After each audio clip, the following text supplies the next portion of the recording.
strays free on the LongForm Story. The growing threat of stray dogs pan-India. The case has just become bigger. And on the show tonight, we're getting you a story from Norway. Our third story is about a royal scandal. A young prince of a 1,000-year-old monarchy, a royal family caught up in a web of allegations and endless legal battles. Rape scandal that's hit Norway. That's on the LongForm Story. And finally, another murder, another blue drum. On the LongForm Story, the case of how a young man was brutally murdered by his wife and her lover.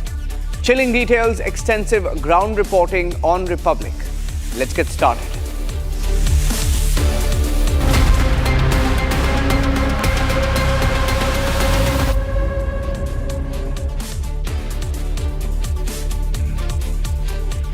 A 30,000 crore empire, a suspicious debt and a family tearing itself apart. Sanjay Kapur, heir to the Sona Comstar fortune, died suddenly during a polo game in London.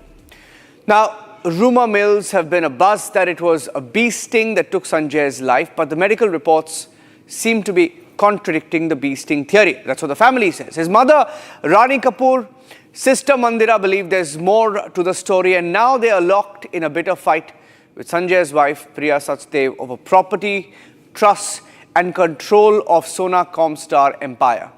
It's bloodline versus marriage, mother and sister versus the wife. And at stake, not just the money, but the legacy of an empire.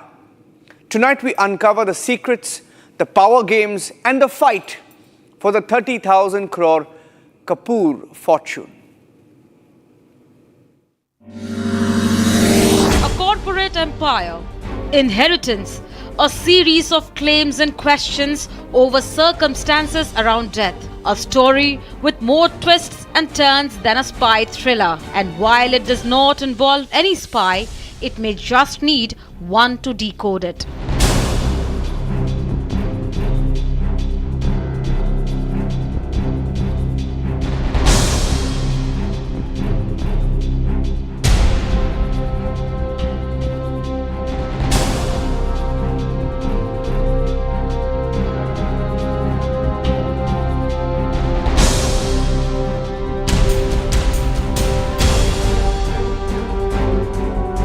Born with a silver spoon, Sanjay Kapur had a meteoric rise, a rather inviable one. He was born on 15th October 1971 to Rani Kapur and the late Surinder Kapur. Sanjay was a heir to a legacy forged in chrome and horsepower. His father, a visionary in the automobile industry, didn't just build cars. He steered India to a new era of mobility. From Doon School to university in Buckingham, Sanjay had the best education. His father Surinder Kapur sat on the board of governors at the prestigious Doon School. Then came the predictable overseas detour, a Bachelor of Business Administration from the University of Buckingham. Boxes ticked, degrees acquired.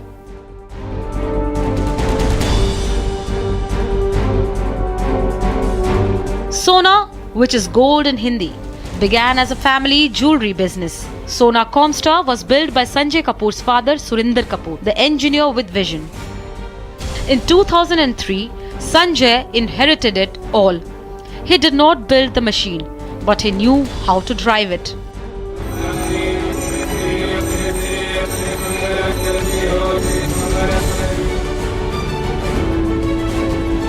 Navigating the industry of electronic motor vehicles and power corridors alike, he steered Sona from factory floors to global boardrooms. He had the talent and the means of reaching the right room at the right place. His personal life too grabbed headlines often. He married thrice, first in 1996, but his marriage to designer Nandita Mehtani lasted 4 years. In 2003, he wed Bollywood actor Karishma Kapur, with whom he had 2 children, and thereafter he kept the tabloid industry busy as the marriage collapsed amid allegations of domestic abuse and dowry demands. In 2017, he married socialite Priya Sachdev. They had a son. His life, like his business moves, was high profile as well as messy. And beyond that, what was visibly evident was his love for polo. Speeches that echoed beyond rooms as well as camaraderie with top politicians, ambassadors and princes alike. All of this came to an end on June 12th. An avid polo player, captain of his team, Sanjay Kapur died after he was allegedly stung by a bee during a match in London. This version has now been vehemently contested by his mother Rani Kapur and sister Mandira Kapur. Tell you one thing, if my brother had an inkling of an heart disease and I can guarantee you got himself checked out, he would not be playing polo. He would be in a hospital getting it sorted out. They have rejected this version of events and raised questions about the circumstances that led to Sanjay Kapur's death and even the medical report. The last few checkups he's had, I'd like to see his medical history, because why isn't my mother being given that? Why are we being not given any information on this? Why has mom not been told? Why can mom asked me, she goes, how do they know? When did he do his last checkup? Why aren't we being given this information? That's all I want to know. Is it fair for my mother to be left in the dark about this when we know? I may not have talked to my brother for 4 years, but 4 years in 53 years is a blip. I know my family, I know my brother well enough to know how we were raised and what we were careful about and what we're not. So I refuse to believe that my brother did not have a checkup in the last 6 months. I refuse to believe that. And if anyone can prove me wrong, please do. Days after Sanjay Kapur's death, a fierce inheritance war erupted. At the heart of it is a 2013 will drafted by late Surinder Kapur. So who owns the rupees 30,000 crore empire? Rani Kapur maintains that she hasn't divested her assets to her son. A claim that has been contested by Priya Sachdev, who has been elected as non-executive director of Sona Comstar. All of this is based on a mysterious family trust that was created months after his third wedding. Whether the trust exists or not, one thing is clear: the stakes are worth crores. My mother's alive. My dad willed everything to her. So how is this become an inheritance dispute? How is my mother locked out of everything that she built with her husband for her family, which is now 7 grandkids? The 2 daughters are alive. Yes, there's a daughter-in-law involved.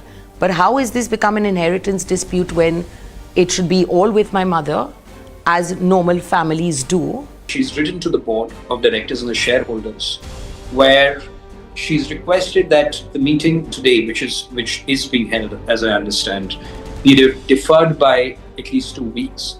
So, and that the company cooperate with her so that she can access all details and then present all the facts and make a reasoned decision as to how the family legacy should be taken forward.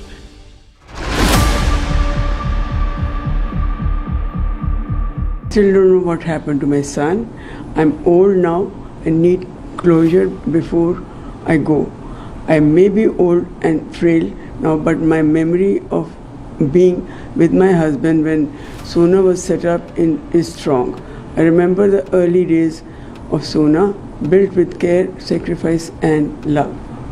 I am here to remind the world that our family legacy must not be lost.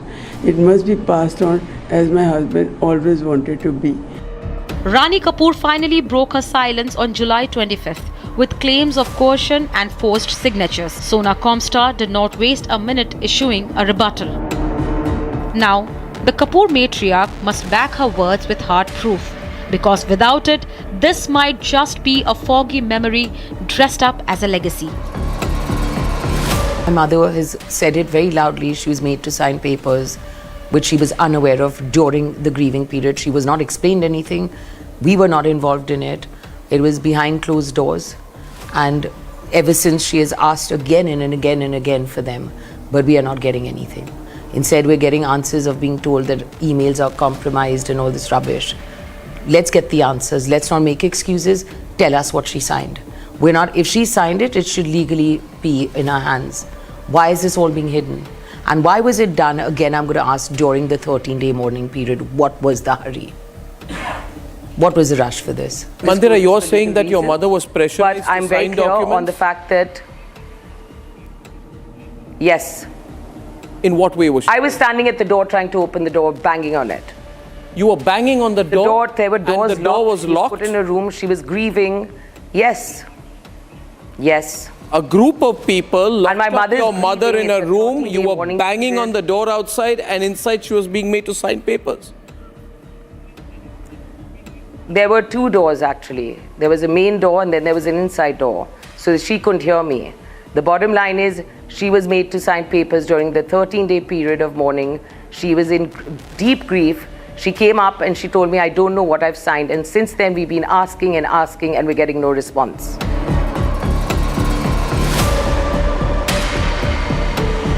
Everything's gone. Forget me, forget my sister, my mother, who has been a queen her entire life, today has nothing. So I'd like to ask anyone out there if they would let their mother go through this. And is this okay? Is it okay for a legacy of my dad who worked his every moment, blood, sweat and tears, to build this for his family? Today, his family has nothing. Has nothing. His wife who is alive has nothing. Is that okay? Rani Kapur alleged coercion and legacy theft in a sharp move against Sona Comstar. The company fired back by issuing a cease and desist, calling her claims rubbish, one that defamed the integrity of the company, and demanded a full withdrawal of her 24th July letter addressed to the board. Coercion, mysterious trusts, and a suspicious beasting. On one side, a rupees 30,000 crore inheritance and a corporate empire on the other. It's the mother and sister versus the wife. Bloodline versus marriage. Legacy versus legalities. The chessboard is crowded. The moves are murky. And the checkmate nowhere close.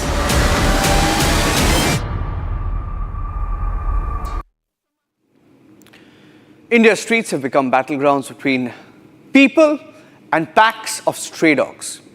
From toddlers being mauled outside homes to disturbing videos of elderly citizens attacked on morning walks, the crisis has been spiraling. City after city, stray dog attacks are rising sharply, claiming lives, leaving hundreds injured. Many are losing their lives, triggering fears in neighborhoods. Municipal claims of sterilization and control are collapsing under mounting numbers. Nearly 5.2 million stray dogs roam unchecked. By conservative estimates, that's the number. Courts, civic bodies, residents locked in a conflict, but on the ground, it's ordinary citizens paying the price with blood, trauma, and too often with their lives.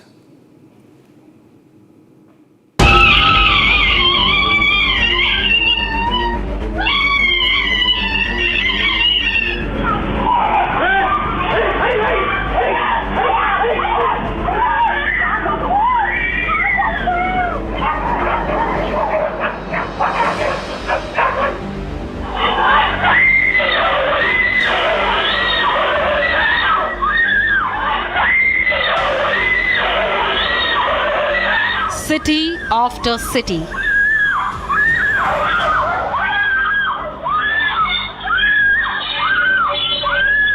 Neighborhood after neighborhood.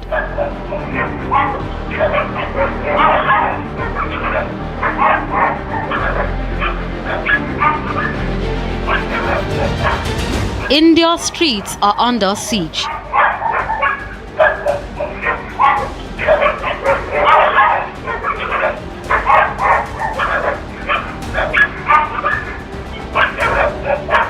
Across India, streets are turning into battlegrounds where humans and animals collide, and too often the humans lose.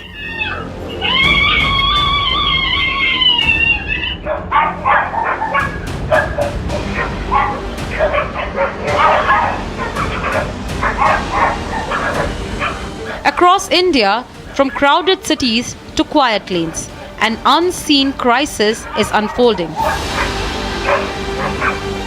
An estimated 52.5 million stray dogs roam our streets.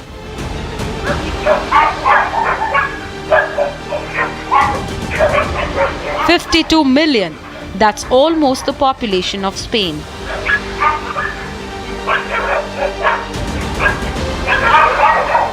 Unleashed,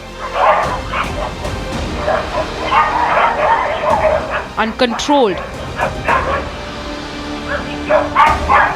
untracked.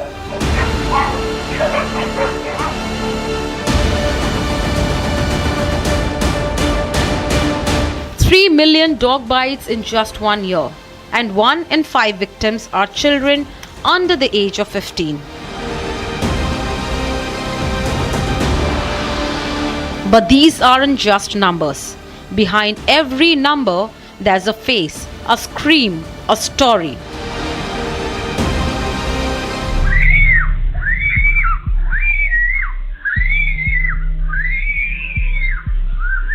Four-year-old Khadira Banu was playing inside her home in Devnagari when a stray dog slipped in.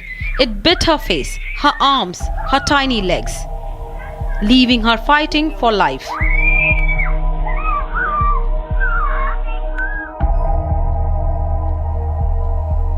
Khadira's fight was long. 4 months of stitches, tubes and hope, but she lost the battle to rabies.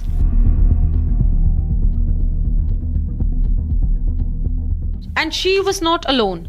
Karnataka has already reported 2.81 lakh dog bite cases and 26 resultant deaths this year.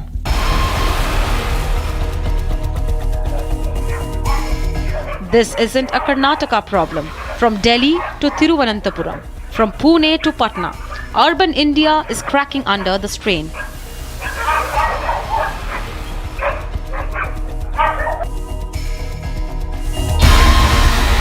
In Odisha's Balangir, a 33-year-old national level para-athlete Jogendra and a 48-year-old farmer Rishikesh Rana both died of rabies,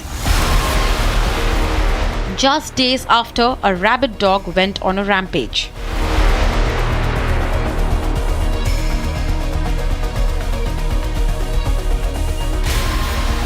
And if you think vaccines can make you safe, Jogendra's story will shatter that belief. Jogendra had represented India in the national floorball tournaments. He got every shot on time, but the virus took his life before medicines could fight back. Any post-exposure event of being scratched or being bitten by a dog or being licked in an open wound by any dog, be it stray or non-stray, vaccinated or non-vaccinated, carries the inherent risk of being infected with a virus known as rabies.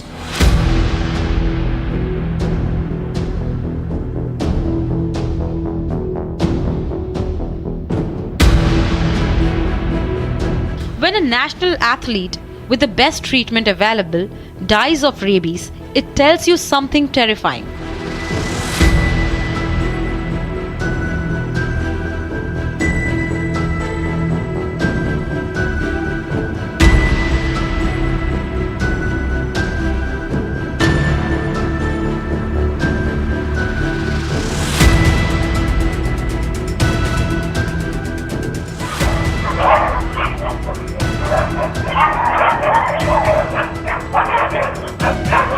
This crisis has now reached the highest court of the land, and yet there are no easy answers.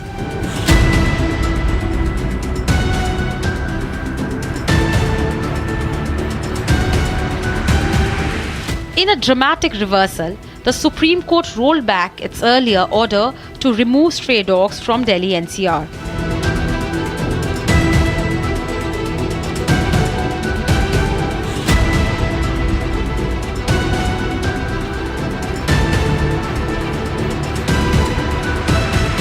Instead, the judges ruled, sterilize them, vaccinate them, and send them back.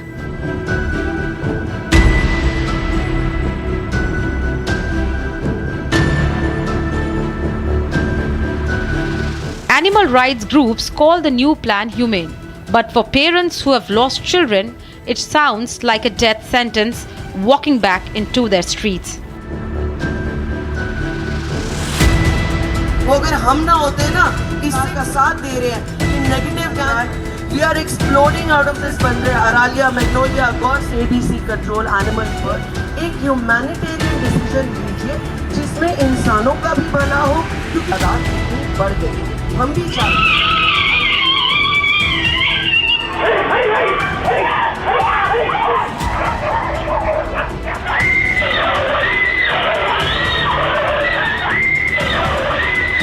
Between animal rights and human lives, India is caught in a battle it refuses to confront.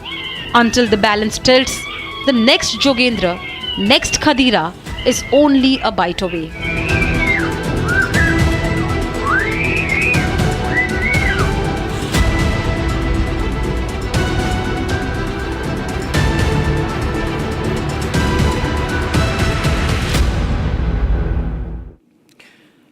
Norway, a country that prides itself on being one of the safest in the world, they claim to have one of the lowest crime rates anywhere globally.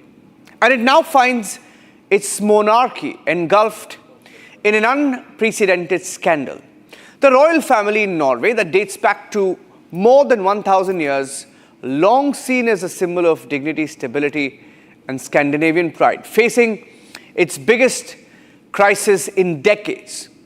The crown princess, Mette-Mari's son, Mariu Borg Hoby, stands accused of rape, assault, and years of abuse. Allegations that have shattered public trust in both the crown and the country's values. With approval ratings plunging, Republican voices in Norway growing louder, and Europe questioning the relevance of its monarchies. This is no longer just a family scandal. Tonight, the whole world is looking at Norway. It's their royal reckoning.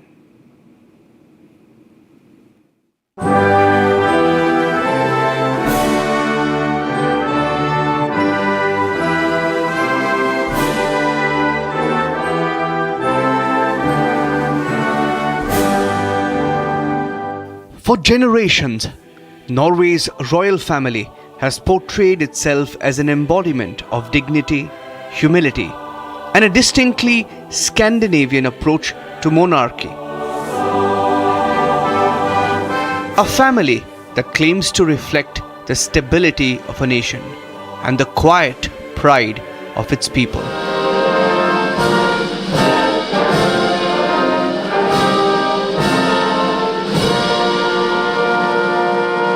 But in 2024, that image cracked, revealing not just a personal scandal, but a national reckoning for Norway.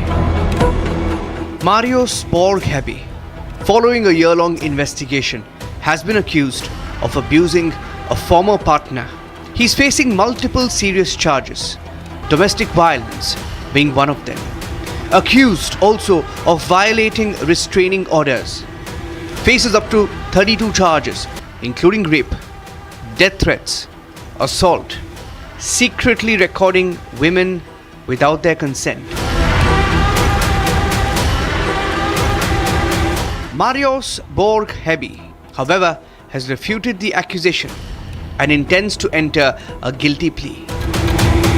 Though he holds no royal title, his proximity to the throne makes this crisis impossible to separate from the crown.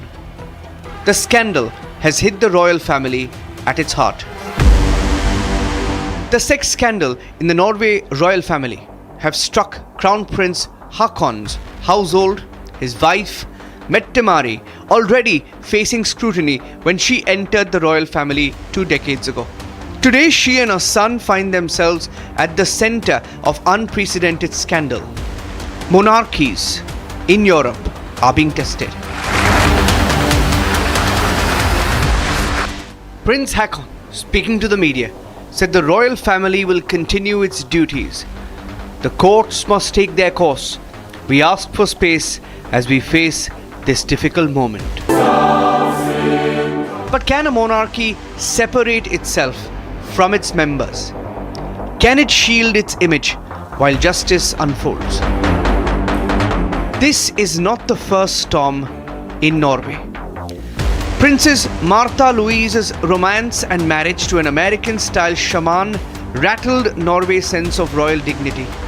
From alternative healing claims to accusations of commercializing her title, controversy has followed the royal family in recent years in Norway. And now, surveys are revealing a steep decline in royal support. A once unshakable institution, today shaken to its core as monarchies slowly die.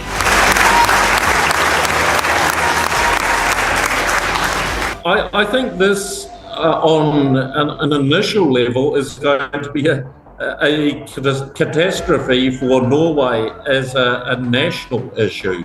Because Norway, I mean, you have one of these high trust and authority kind of societies, and one that looks up to the royal family.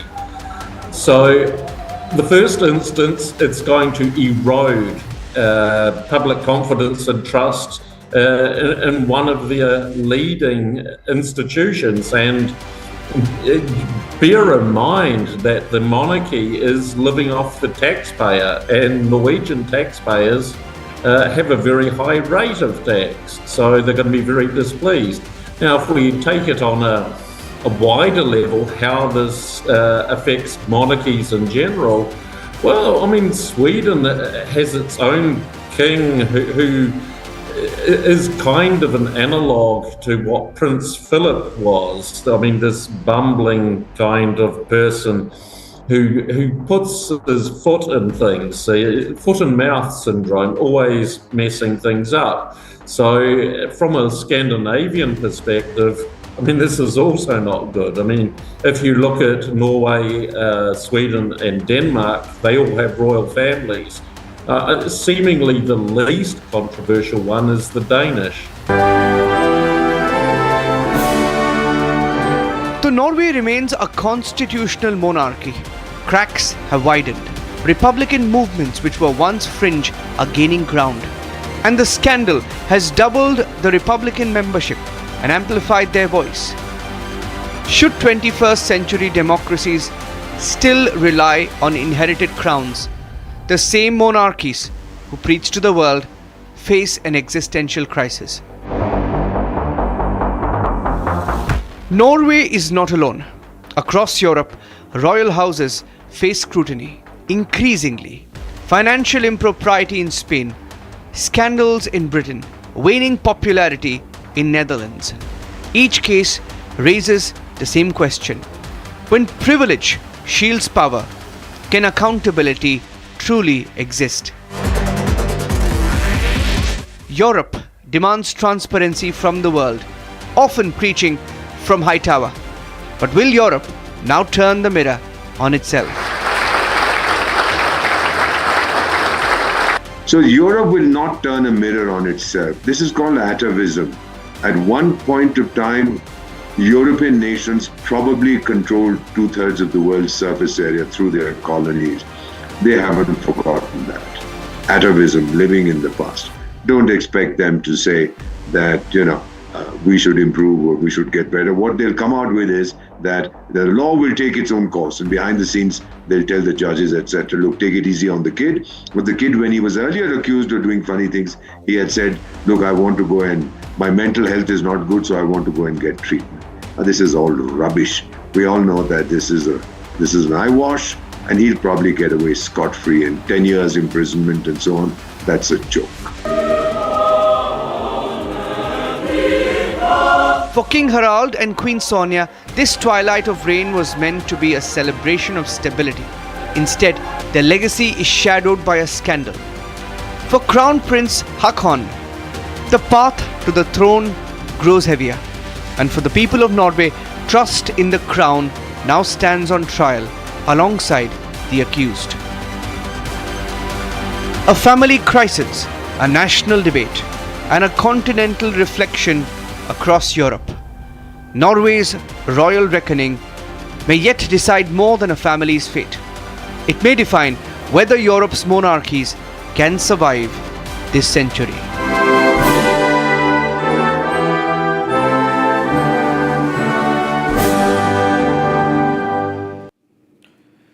A murder inside a home, a body stuffed into a blue drum, and an 8-year-old child who saw it unfold.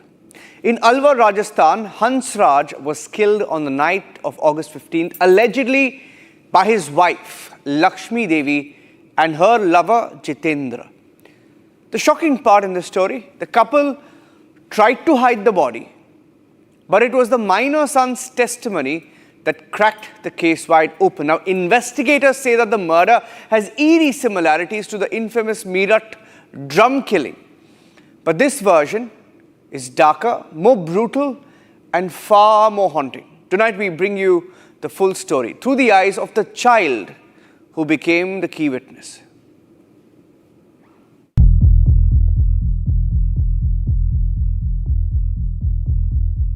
Mummy ने पीछे से पकड़ा पापा को और uncle ने जो पेप था वो फेंक दिया और फिर उनके बीच में बहुत ज़्यादा झगड़ा होने लगा तब मेरे पापा मारने लगे मम्मी को अंकल ने फिर उसको सुलाया पता नहीं कैसे सुलाया मैं तो फिर पता है आपको फिर उन्होंने दरअसल ये हुआ कि जब मेरे पापा सो गए तब उन्होंने उनको तब मम्मी ने पैर पकड़े और पापा और अंकल ने उनका मुंह दाब दिया.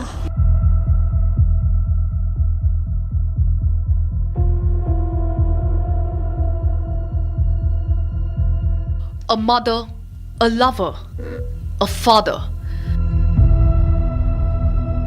and an 8-year-old who saw it all. उनको बेड पे मैंने देखा मैंने सोचा सो रहे हैं पापा तब 8 के बज के 9 साढ़े 9 बजे उनने ड्रम में डाला मेरे को फ़ोन दे दिया मैं पेशाब करने के लिए निकला मैंने कहा ये मेरे पापा को ड्रम में आप लोग क्यों डाल रहे हो तो मेरी मम्मी और अंकल ने कहा बेटा तेरा पापा मर गया तो मैंने कहा ऐसा कैसे हो सकता है तो कहीं तेरे को याद नहीं है क्या तेरे पापा रात को बहुत ज़्यादा लड़ाई कर रहे थे तेरे मम्मी और तेरे बहन और तेरे को मारने की धमकी दे रहे थे तब मैंने कहा हाँ तो उन्होंने कहा मेरे को इसको मजबूरी में मारना पड़ा. These are not just words of an 8-year-old. They are the shattered memories of a child who watched in horror as his mother and her lover dragged his father's lifeless body stuffed inside a blue drum. That child is now a crucial witness in the Alwar murder case.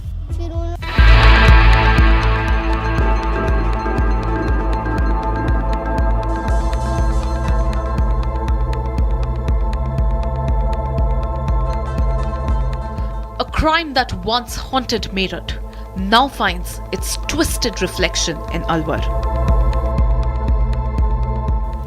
It was the night of 15th August. As India celebrated independence, Hansraj was breathing his last. He was killed by the very people he called family, his wife Lakshmi Devi and her lover Jitendra.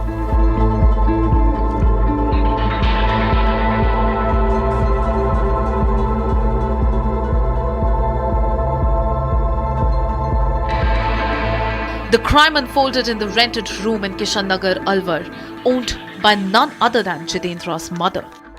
Alwar में पति की हत्या कर उसके शव को नीले drum में डालना और उसके बाद अपने प्रेमी के साथ फरार हो जाना, इस मामले में पुलिस ने कार्रवाई करते हुए पत्नी लक्ष्मी और पत्नी के बॉयफ्रेंड जितेंद्र को गिरफ्तार कर लिया और गिरफ्तारी के बाद जब पूछताछ की गई तो कई चौंकाने वाले खुलासे हुए. लक्ष्मी लगातार क्राइम पेट्रोल देखती थी. उसके मन में शुरुआत से इस बात की भावना थी कि कैसे अपने पति हंसराम को रास्ते से हटाया जाए और यही कारण था कि मेरठ में मुस्कान हत्याकांड में जिस तरीके से नीले ड्रम का इस्तेमाल पति के शव को डिस्पोज ऑफ करने के लिए किया गया, उसी तर्ज पर अलवर में भी लक्ष्मी ने अपने पति हंसराम के शव को डिस्पोज ऑफ करने के लिए नीले रंग के ड्रम का इस्तेमाल किया. The landlady, mother of Lakshmi's lover, claims she knew of no relationship between her son and Lakshmi. But she remembers one thing clearly. Lakshmi often confided in her, said her husband Hansraj used to beat her. She says she doesn't know if her son drank with Hansraj that night, but even as she defends him, a crack appears. She suspects he might be involved. मेरा बेटा ने बताया कि मैं दोस्त है मेरा, ये बाहर का है, भट्टा बंद हो गया, तो ये यहाँ काम मिल जाएगा तो ठीक है, नहीं तो वहाँ चला जाएगा, बस इतना बताया मेरे से। तो आपके बेटे जितेंद्र ने बताया कि इनको घर दे दीजिए किराए पर। किसको? जितेंद्र ने आपको बोला कि ये उसके दोस्त है, इसको घर दे दो किराए पर। हाँ, वो ऐसे ही रह रहा था, किराया दे क्या रहा था, भी 1 महीना 1.5 महीना है तो उनको आए हुए को। अच्छा। आपके बेटे को भी पुलिस ने हिरासत में लिया हुआ है अब? हाँ। क्या दोस्ती थी उनकी? हाँ, दोस्ती की वजह से ही लिए रखा है भाई, मेरे से तो ऐसे कह रहा भट्टे पे काम कर रहा था, तो दोस्ती थी इनकी दोनों की। क्या उसकी पत्नी के साथ भी उसकी दोस्ती थी? नहीं, पत्नी के साथ ऐसा कुछ नहीं था, पत्नी तो कई दफे मेरे से बोलती थी, ऐसा कोई बात नहीं थी, इतना ही बोलती थी मेरा आदमी दारू पीता है, इसने सब कुछ खत्म कर रखा है, मारता है, बस इतनी ही बोलती, वो मेरे से कुछ नहीं कहा उसने। ये कहते थे तू सच सच बता दे जी, तुझसे प्यार करती है कि नहीं, वरना तेरे को मार दूंगा। तब मैं कहता था कि मेरी मम्मी को ऐसा मत मारो, मैं बता दूंगा। तब मैंने ये कहा मेरी मम्मी जीतू से प्यार नहीं करती थी। कहते थे कि ये किराया क्यों दे रहा है तेरा। दरअसल मेरे पापा उस वक्त कमा नहीं रहे थे, उन्होंने मोटरसाइकिल बेची और फिर 500-1000 की दारू मंगाने लगे और वो पीते थे देसी। अभी तक जो प्राथमिक पूछताछ हुई है उसके अंदर उन्होंने बताया है कि हम दोनों ने तकिए से उसका मुंह दबाया और तकिए से मुंह दबाने के कारण जो है सांस जो है वो रुक गई और संभवतः उसी टाइम पे उसकी डेथ हो गई थी।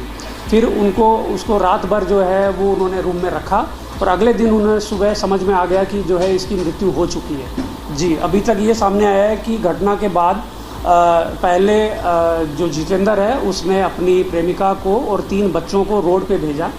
वो लोग जो है रोड पे जाके और घर से थोड़ा दूर जाके मार्केट में खड़े हो गए। फिर जितेंद्र जो है वो बाइक लेके गया और उन तीनों को बिठा के अलवर की तरफ जो है वो रवाना हो गया। As she talks about the foul smell, she didn't go upstairs.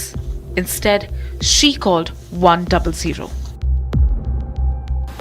नहीं, मैंने ड्रम का हाथ नहीं लगाया, मैं छत पर गई, बदबू आ रही थी, वो बदबू आई तो मैंने 100 नंबर फोन कर दिया, पुलिस आ गई, उन्हें चेक पड़ताल कर लिया। मेरठ में मुस्कान ने कैसे अपने पति की हत्या की, टुकड़े किए, टुकड़े करने के बाद नीले रंग के ड्रम में पति के शव को रख दिया, सीमेंट डालकर उसको जमा दिया।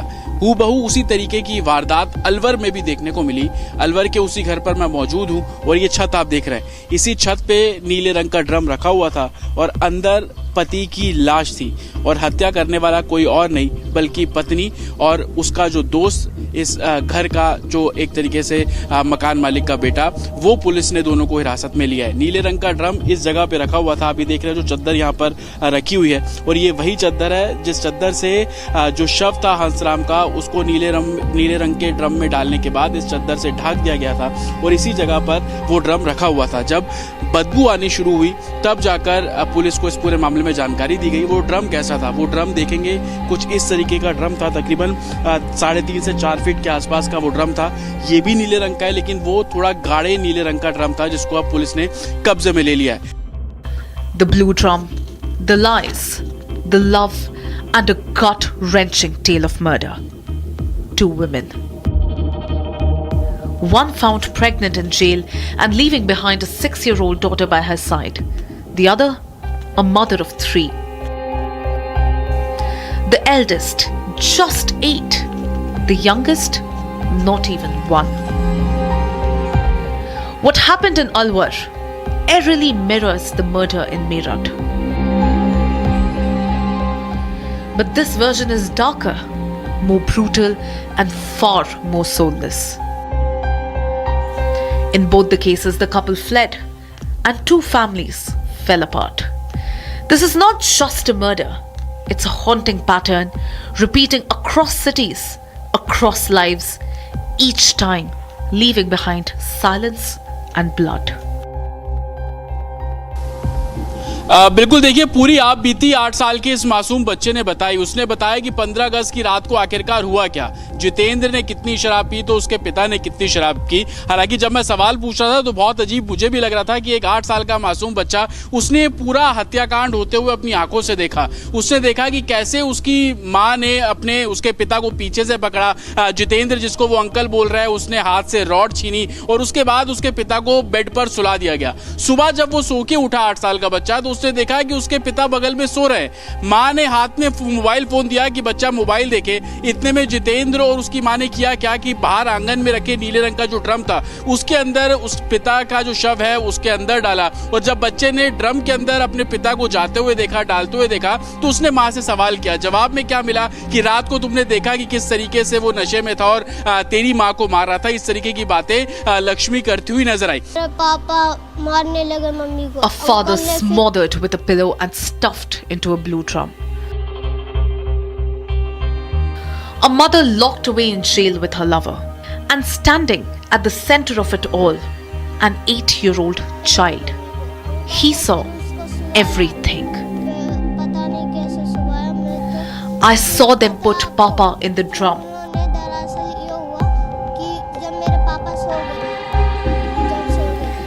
Now he's not just a witness. He's a brother and a protector to 2 younger siblings. One barely 3, the other not even 1. No parents, no answers. Just memories soaked in fear. But who brings justice to the children left behind?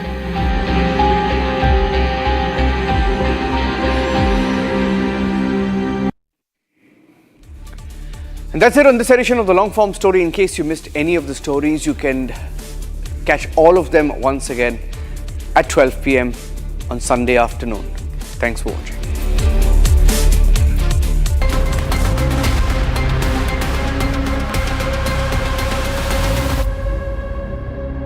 आधे bowl दही में 4 चम्मच MDH चटनी पुदीना मसाला डाला, stir करो, पुदीना चटनी तैयार। MDH चटनी पुदीना मसाला। QSMTHE, the world's foremost university rankings organizations, have ranked Amity amongst the top 3% universities globally, making it among the very few Indian universities